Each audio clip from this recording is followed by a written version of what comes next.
So you're looking to move to Groveland in 2023? Well, in this video, I talk all things Groveland. Let's talk about the pros and cons of moving to and living in Groveland. Let's have a look. Let's go.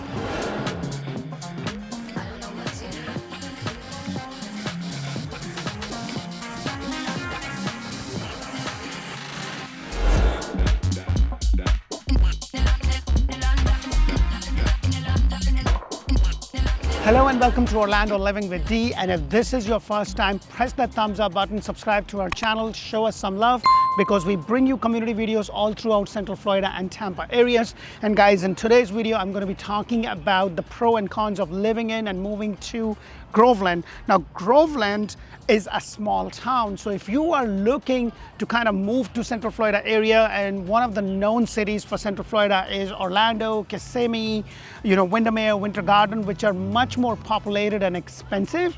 But if you are looking to move to Groveland, then what benefit you would have is that it's a small town. The population is only just about a little over 13,000. It's a small town located right next to Claremont, which is absolutely exploding. And now when I talk about these pros and cons, guys, please take it with a pinch of salt because a pro to me could be a con to you. Now let's talk about the next pro of living in and moving to Groveland.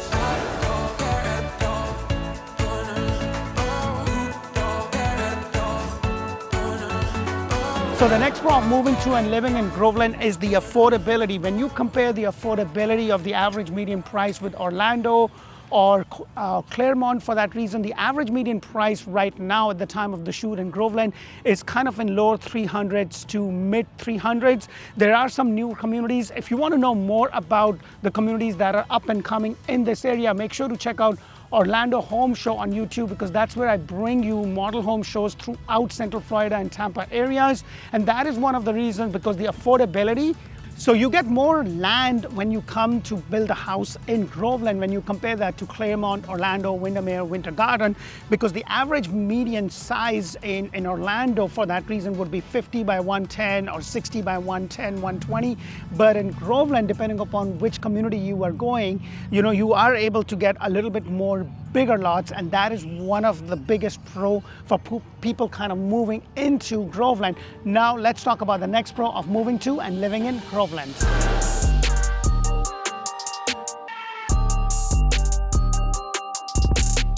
So one of the other pro of moving to and living in Groveland is the community. Now, as I mentioned, it's a small town, the population is small, and you have all kind of different ethnicities over here, and they have a lot of parks around Groveland and also in the neighboring Claremont. So if you are looking for a place that kind of offers things to do, like I am shooting this in one such park this morning, it's called the Lake David Park, and they're having some sort of a West Caribbean festival, which they're kind of setting up today. It just gives you that feeling that you are a part of the community when you compare that to living in a big town or a metropolitan. Now that the pro is over, let's talk about the cons of moving to and living in Groveland.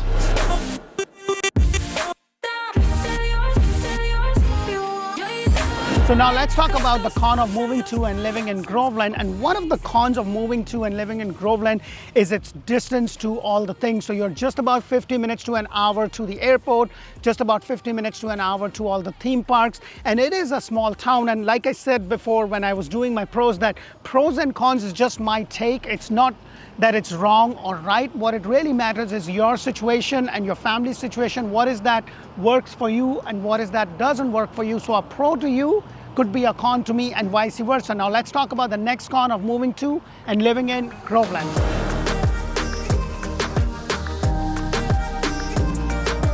So one of the other cons of moving to and living in Groveland is the education system. I have two small kids, and I know that it's really important to send our kids to a great school system.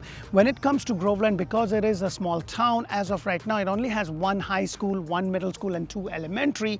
And if you have kids that needs to go to school and you want to make sure that they're going to good schools, then this may not be the right place. However, the neighboring Claremont could be a better place. Now let's talk about the last con of moving to and living in Groveland.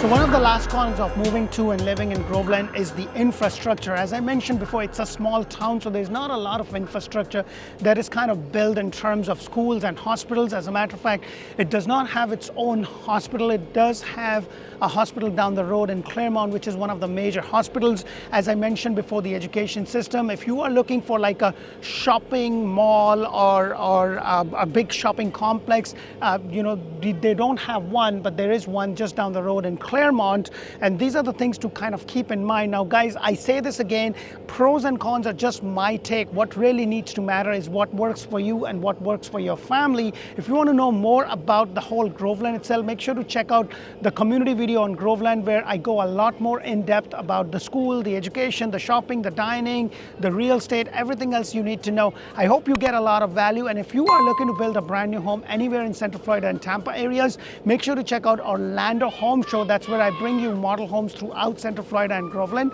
Thank you for watching. Until the next video, bye for now.